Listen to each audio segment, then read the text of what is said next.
Nestes últimos dias, hoje é segunda-feira, né? Dia 13 de outubro, são 16 horas e 19 minutos. Nestes últimos dias, o que eu mais tenho ouvido, lido, são expressões mais ou menos como as seguintes sobre o presidente da Câmara, Eduardo Cunha, por parte de petistas e neopetistas. O que eu tenho escutado? Tenho escutado assim, isso aí é um corrupto de marca maior, tem que ser retirado da Câmara, onde é que se viu, isso é um bandido, né? Alguns leitores meus, eu admito que leitores do PT, mesmo os mais xiitas, tem leitor meu que fica bravo, por que você abre espaço para essa gente? Eu abro até por contraditório, e até porque eu sei que como nós somos em maioria oceânica, o nosso pessoal bate nessa gente, né? Como tem que bater, eu acho que tem que bater mesmo. Alguns leitores meus, então, desses xiitas, petistas, é um filho da puta muito grande. Eles devem estar imaginando que estão falando de algum líder deles, mas, enfim, são o registro que eu tenho aqui. Agora, o que eu tenho perguntado sempre para esse pessoal é o seguinte: se ele é tudo isso que vocês estão dizendo, por que razão que o governo da presidente Dilma Rousseff, na quinta-feira da semana passada, mandou o seu ministro da Comunicação Social, Edinho Silva, que está lá sendo investigado também pelo Supremo Tribunal Federal, já tem 1001 denúncias de corrupção contra ele, mas esses petistas nem de longe pensam que ele deve ser impedido, que ele é um canalha, que ele é um filho da puta, nada disso. Embora seja, segundo as más línguas, né? Bom, mas enfim, a Dilma mandou ele quinta-feira para tentar um acordo com o Eduardo Cunha. Eu sei que nesse fim de semana eles tentaram novamente um acordo, né? Que acordo seria esse? Olha, você blinda a Dilma, não deixa passar esse negócio do impeachment, e por outro lado nós vamos te blindar lá na Comissão de Ética da Câmara, não vou deixar passar processo nenhum de cassação do seu mandato.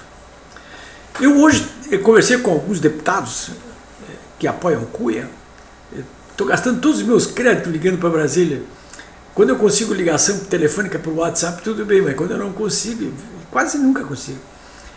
E eles me disseram o seguinte: olha, esse é o tipo de acordo bobo que o Eduardo Cunha não precisa, porque ele tem voto suficiente na Comissão de Ética para impedir a cassação dele. Então, é chover no molhado. Eu não penso bem assim, não. Eu acho que uma blindagem para o Cunha seria talvez interessante nesse momento. Mas, de qualquer modo, é o seguinte: eu quero falar sobre essas decisões aí, essas liminares, né?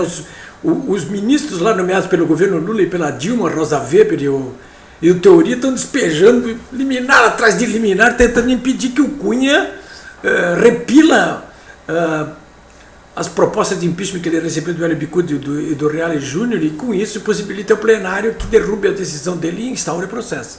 Essa foi é o teor das decisões deles, desses ministros. Eu não sei quantas mais liminares virão. A Dilma deve estar vibrando aí com o desempenho dos seus ex-apadrinhados, lá, nomeados pelos governos do PT.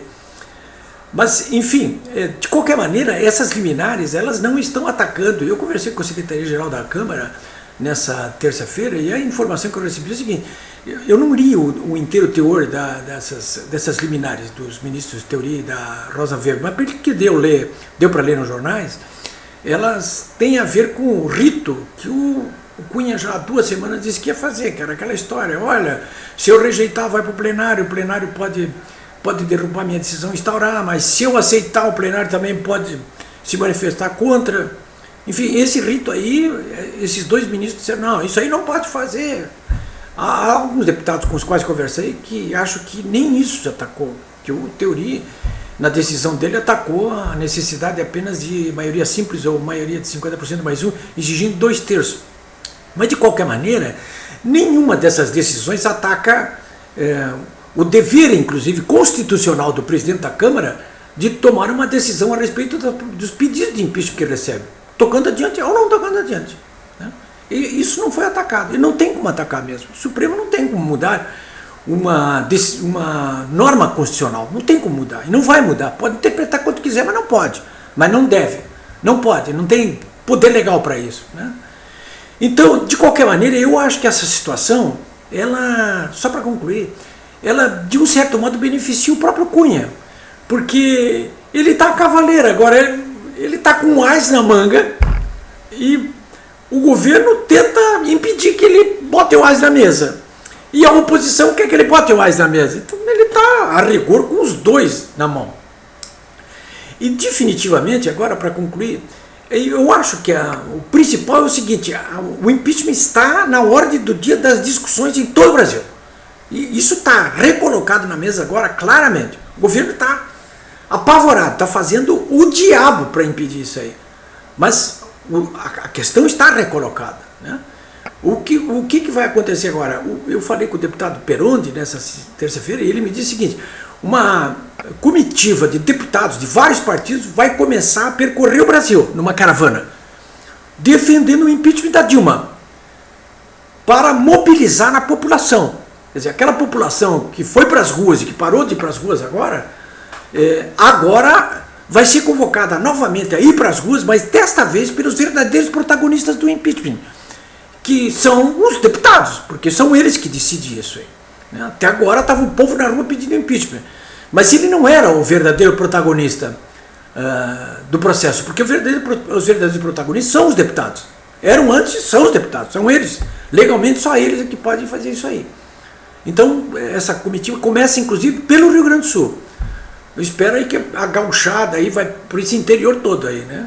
Que se mobilizem para ir para a rua, como foram no ano passado, nos outros anos aí, para apoiar aqueles que agora estão com a massa na mão para decidir, né? Vamos ver. Eu estou fazendo a minha parte aqui, espero que vocês possam fazer a de vocês também. Eu volto amanhã. Agora, sem interrupções.